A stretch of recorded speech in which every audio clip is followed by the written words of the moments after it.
بھی کر سکتے تھے یا جانتے بھی تھے کہ 1 اور 2 کا ہوگا ریشو. ہمارے پاس شاید اتنے اس طرح کے بیرومیٹرز بھی نہیں ہیں کہ ہم لوگوں کے ایمان چیک کر کے فیصلہ کریں. اپنی صورت مطلب اس سے میرے نزدیک جو قرآنی رہنمائی ہمیں ملتی ہے وہ یہ ہے کہ ہمیں اپنے دور میں ایک اچھا اندازہ کر لینا چاہیے کہ کیا یہ جنگ جیتی بھی جا سکتی ہے یا نہیں جیتی جا سکتی. اس کے کوئی ریزنیبل امکانات موجود ہیں, کیونکہ انسانی جان چاہے آپ اس طرف ضائع کریں یا اپنی طرف ضائع کریں, یہ کوئی بچوں کا کھیل نہیں ہے. اپنے بھی اگر آپ سولجرز کو بھیج رہے ہیں, اپنے بھی افواج کو بھیج رہے ہیں, تو اس مقصد سے ان کے نہیں بھیج رہے کہ وہ محض مارے چلے جائیں. تو جو ریلیٹیو اسٹرینتھس ہیں وہ اس کو گیج کیے بغیر کرنا میرا خیال ہے وہ سوال اگر اس زاویے سے کیا جائے کہ کیا مسلمان جب یہ سمجھتے ہیں دیانتداری کے ساتھ کہ ابھی ہمارے ہاں وہ ریلیٹیو اسٹرینتھ چاہے مورال کی آپ اس کو کہہ لیں چاہے ادروائز ملٹری اسٹرینتھ کی وہ نہیں ہے کہ ہم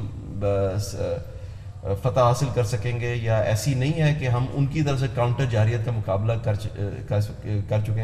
سکیں گے. تو اس کے لیے پھر اپنا محض ایمانی جذبے کو سامنے رکھ کر اقدام کر دینا اور باقی فیکٹرز کو اگنور کر دینا, میرا خیال یہ ہے کہ قرآن کی آیت ہمیں واضح طور پر یہ بتا رہی ہے کہ یہ کوئی اللہ تعالیٰ کی طرف سے ایسی ہدایت نہیں ہے. اور یہ اس طرح کے سوسائڈل مشنز کو اپنے اوپر طاری کر لینا, یہ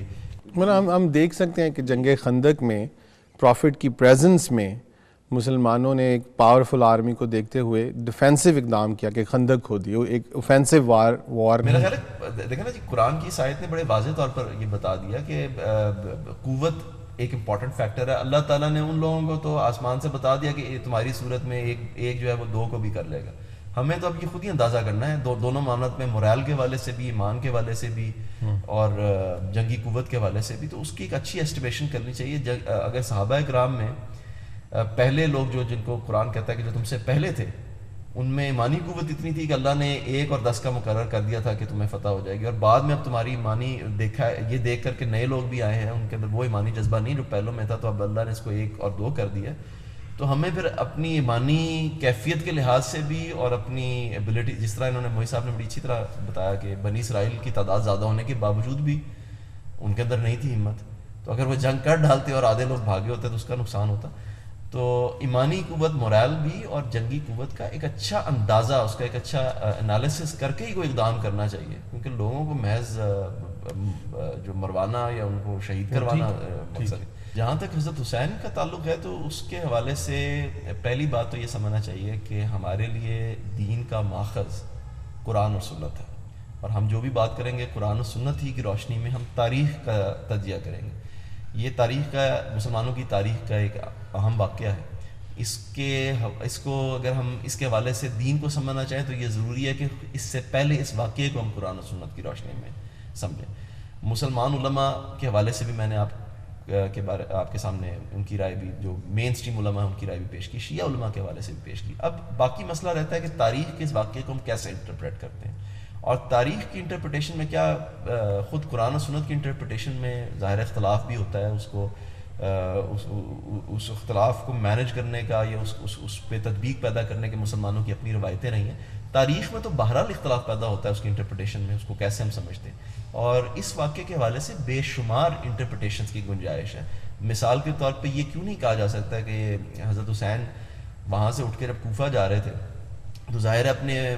اپنی خاندان اور چند لوگوں کے ساتھ وہ ایک امپائر کو الٹنے کی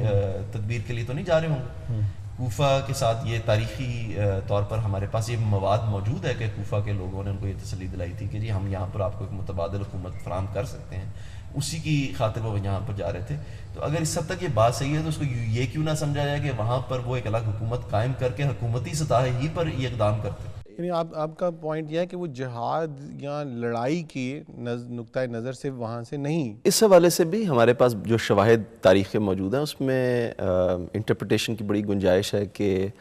جب ابن زیاد کی افواد سے ان کی گفتگو شروع ہو چکی ہوئی تھی تو اس وقت کیا معاملہ ہوا. میرے خیال میں یہ زیادہ قرینِ قیاس ہے کہ یہ سمجھا جائے کہ کسی نے شرارت سے معاملہ بگاڑ دیا ہوگا, کیونکہ ہم یہ کیسے تصور کر سکتے ہیں کہ پہلی بات جس طرح میں نے عرض کیا کہ حضرت حسین جو ہے وہ چند لوگوں کے ساتھ امپائر الٹنے چلے گئے ہوں گے, اور یہ کیسے تصور کر سکتے ہیں کہ اس موقع پر اقدام انہوں نے کر دیا ہوگا. ہم یہ جانتے ہیں کہ ان کے جو صاحب انہوں نے وفد کی حیثیت سے بھیجے تھے ان کا بھی قتل کر دیا گیا. یہ بہت امکان موجود ہے کہ کچھ لوگ وہاں صلح نہ چاہتے ہوں اور اس کے نتیجے میں کچھ انتشار پیدا کر دیا گیا ہو. تو بعد میں جو کچھ ہوا اس میں ظلم کی کیا داستان ہے یہ ایک الگ بحث ہے, لیکن خود حضرت حسین کے اقدامات سے یہ انٹرپریٹیشن کرنا کہ اس کے نتیجے میں انفرادی طور پر ایک امپائر کے خلاف کھڑے ہو کے یا مسلمانوں کی حکومت الٹنے کے لیے اقدام کا جواز پیدا ہو گیا, میرے خیال ہے اس میں بہت ساری دوسری تشریحات کی گنجائش موجود ہے. اگر کوئی بحث ہو سکتی ہے تو وہ شاید اس حوالے سے ہو سکتی ہے کہ کیا یزید کی حکومت جس کے خلاف انہوں نے اقدام کیا تھا وہ واقعتاً ایک باطل حکومت تھی یا نہیں تھی. یہ ایک تاریخی بحث ہے, اس پہ ہم الگ سے بحث کر سکتے ہیں. بھائی صاحب جو حضرت حسین کا واقعہ ہے اس کو آپ ایک ریلیجس اسکالر ہونے کے ناطے سے اس میں کچھ ایڈ کرنا چاہیں گے؟ میرا بھی یہی خیال ہے جو آصف صاحب نے بالکل بجا فرمایا ہے کہ وہ موسٹ لائکلی اس کو اسی طرح انٹرپریٹ کیا جانا چاہیے کہ وہ کوفہ میں جو انویٹیشن تھی ان کو کہ وہ یہاں پہ آ کر ایک امیر کی حیثیت سے معاملے کو سنبھالیں اور پھر اس کے بعد جو یزید کے خلاف اقدامات کرنے ہیں وہ کریں جو وہ دینی اعتبار سے بھی درست سمجھتے ہیں. تو ظاہر ہے کہ وہ اسی بری کرنے کا پروگرام لے کر گئے ہیں اور بیچ میں جو انٹرسیپشن ہوئی ہے اس کے بعد پھر ظاہر ہے کہ وہ معاملہ بالکل گڑبڑ ہو گیا اور ایک ظلم کا شکار ہوئے وہ. لیکن یہ بات کہ وہ جہاد کرنے کے لیے اپنے چند